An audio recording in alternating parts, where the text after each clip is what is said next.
Meditation. I'm the Reverend Dr. William L. Johnson III, here serving one more time in this capacity to share these messages of inspiration and encouragement.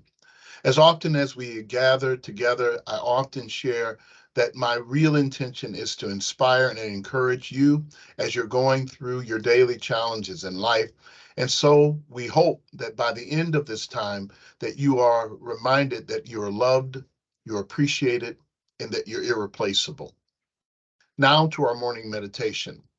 Today's morning meditation is entitled Finding Our Footing. Finding Our Footing.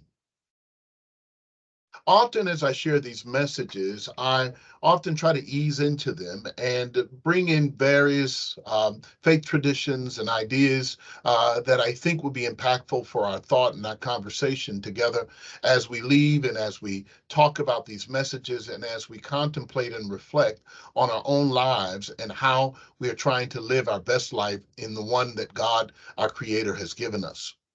Today, I want to invite us to recalibrate, to reflect a little bit more about how we find ourselves in circumstances that are beyond our control, and how sometimes those circumstances can serve as a distraction and keep us from living our best life, our most full life, our most loving life, and the life that is filled with joy.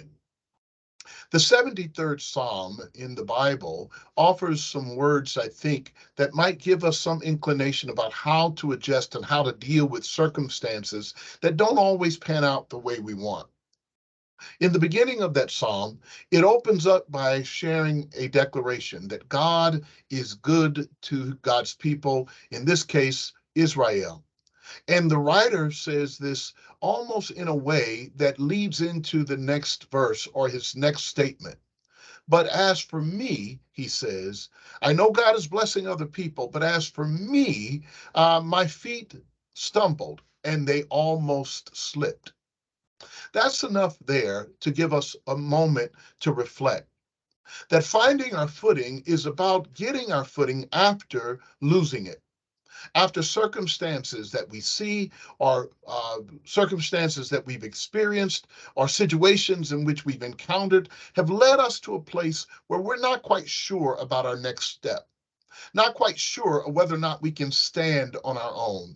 Not quite sure whether or not we can trust where we're going, or trust the people around us, or trust whether or not we've been standing or going in the right direction in the first place. And here, this psalm reminds us, and it reminds us to reflect on the fact that we have found ourselves unsure about our steps. So, finding our footing is about being sure about your steps, about knowing where it is with certainty and confidence that you are in the right direction, going in the right direction, and that you can trust where you're going and what you're doing. We feel that way in our relationships. We feel that way in our career. We feel that way about so many things in our lives that it causes us to sometimes question whether or not we're in the right place. This psalm teases out a little bit. I wanted to pause for a moment, teases out a little bit how we've gotten to the place where we can be a little bit confused. So he says, or the writer says, my feet almost slipped. And here's why they almost slipped. Because I started paying attention. I thought that it was probably wiser to be foolish, like people who no longer give any attention or care to what they do or what they say or where they go or how they live. They are not necessarily diligent about the things that are important because it seems like things are not fair. The writer says something like this, says, I considered and looked at those who had done evil things and wicked things, and they don't seem to struggle like I struggle. They don't seem to go through difficulty like I go through difficulty. They seem to never have any problems. They seem to be living on top of the world. And in those moments, I was watching them, looking at how they were living while I was trying to pay attention to the details of my life and trying to do things the right way, and my feet almost slipped. In other words, I almost lost the sense of my confidence in the direction that I was going, or what I was doing, or why I was doing it. I've tried to be good to my family, but I don't know whether that works. I tried to work faithfully on my job and do the right things, but it seems like people who skip line always get ahead. It feels like the people who try to do the right thing fall further back, and those who find shortcuts go further ahead. Those who have friends in high places, or people who make the right connections, or who make decisions that are out of the norm, but never feel like they are accountable to anyone, those people seem to thrive. And here I am trying to do the best that I can, and I don't, says the psalmist. It seems that even in death, those who are evil don't even suffer such pain, but they go right on through. And herein lies the dilemma. And really, I would say the contradiction leading to a paradox. How do we live our lives trying to follow the rules or do the right thing and witness that others may not, and they seem to thrive and do well? And here's what the psalmist leaves us. And I wanted to share this with you, and I wrote myself some notes. I think it's important, in order to find our footing, to first recognize why we lost it. And that's what I alluded to earlier. Recognizing why we lost our footing, or how we lost our footing, has to do more with taking our eye off of what we should be doing and starting to pay attention to what others are doing. Yes, we live in a global world, and we live in a world where we have to interact with other people. But I think it's really dangerous to start comparing ourselves to other people's journey, while at the same time not giving full attention to our own. My assignment in life is not the same as another person's assignment. My road may not be the very same road that another person travels on. My existence in this world may not have anything to do or have in common with someone else's existence or purpose for being in the world. And it is a dangerous thing to compare ourselves with other people, no matter who they are or where they're from, even if they live in our own households, a brother or a sister, a cousin, or a neighbor or a friend. We are different people living different lives that God has given us for a different purpose. And I believe that the psalmist alludes to it, and I think we should know that in order to find our footing, we have to remember how we lost our footing and why we lost our footing in the first place. In other words, pay attention to your assignment. Take care of you. I watched this wonderful, I have, social media really gets us. And there is this wonderful video with this little girl who's in the back seat of her car, of their family car, trying to buckle her own seatbelt. And her father is videoing her and asking her, "Do you need some help? Do you need my help? Can I help you do anything?" And she says, "No." He keeps on persisting, and she kept saying no. And he finally says, "Well, you don't want me to help you?" And she turns and says to him, "Worry about yourself." She doesn't say it quite like that. Worry about yourself. And it's the funniest thing that this little girl is minding her business in her life, trying to get her seatbelt buckled, and she doesn't want help. And her father pushes, and she retorts to him, "Worry about yourself. You drive and let me handle this." How about that message for us? You drive and let me handle my own life. You drive your own life and let others handle their own lives. And don't compare, or else you'll lose your footing. So to find your footing is to be able to recognize why you lost it in the first place. Secondly, I'm going to rush on here. Not only if we're going to find our footing should we recognize why we lost it in the first place, but we should also return to the sacred space with God, who created us in the first place and set us on the path in the first place. It says further in that psalm that the psalmist looks around and says, "You know what? I thought it almost slipped. I recognized and I got into paying attention to what others were doing. And I thought I didn't understand it until I made my way into the sanctuary, the sacred place. It was there that he remembered his purpose first and why he was there. And he looked around and he also saw the purpose of those who were wicked and those who were wrong, or those who were doing whatever they wanted and didn't live up to the same standard.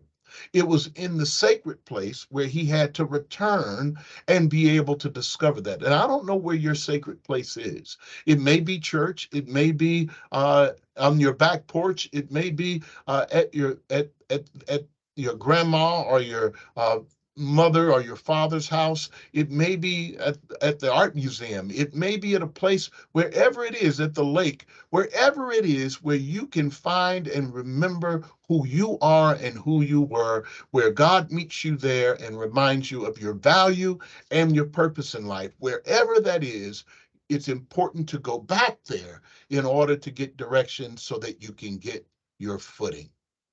Finding our footing is being able to know the purpose for which we have been sent and why we are here in this world, and how we can reclaim that place in this world and live our lives.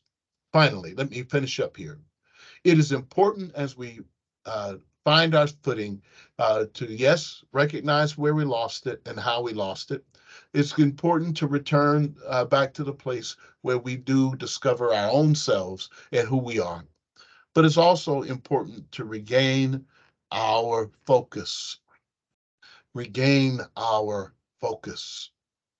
It's important for us when we're looking at life to get clear again, to regain our focus. When things get out of focus, and I'm one of those persons who has trouble with seeing in my eyes, so I have to put contacts in and get ready to see. Otherwise, I'm squinting and trying to figure out how to see, and it gets difficult. Every now and then life can throw things at us that puts us out of focus. But regaining our focus is about remembering for what we have to do, why we have to do it, remembering how we lost our footing, but then remembering where we have to go, what the point is about the journey. If we're wandering around and not having any purpose in life, it's pretty easy to lose your focus, wouldn't you say? But once you are clear about your mission and what it is that you are supposed to be doing each day, then as focused as you may be, means you don't have a lot of time to spend looking at your neighbors or looking at other people's lives or comparing what's going on with them or losing your footing. So I invite you today to really embrace your own life, especially during this time of reflection and renewal. I'm inviting you to take a moment to trust yourself and to be able to trust the God who created you, to know that the road that you're on is okay, even to own up the fact, like the psalmist. And what I love about the psalmist is the psalmist says the truth about his own or her own life. The psalmist says, you know what? God is good to people, good to Israel, good to us, good to everyone. But I don't know if I'm receiving all the goodness that God has given, because I've spent too much of my time looking around at other people's lives, looking at their circumstances, blaming them for why I'm not there or where I ought to be, or whatever it is that might be happening in my life, losing focus or losing direction. And it's important for me to reclaim it and to do it right now. So I'm inviting you to find your footing, find it.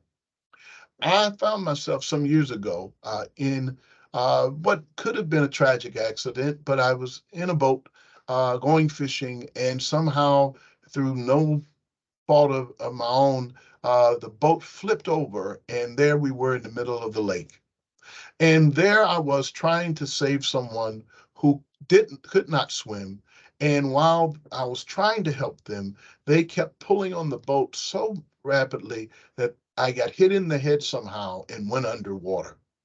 And at that moment, I don't know how long it was, but I started taking in water and I wondered whether or not I would survive. I was tired, exhausted, emotionally, mentally, physically, long before I flipped over into the water in the lake. And I was tired of the fight and what I was dealing with. And many of us have found ourselves like that.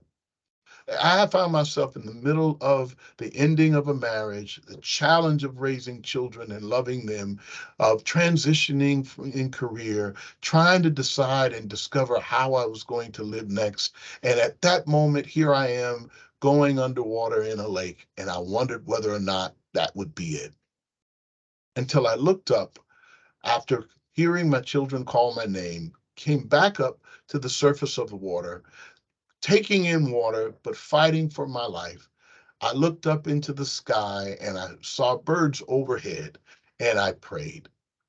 Real life situation. And while praying, somehow waiting for help to come to rescue us, we found ourselves there for a long time, treading water and wondering whether or not we would survive it.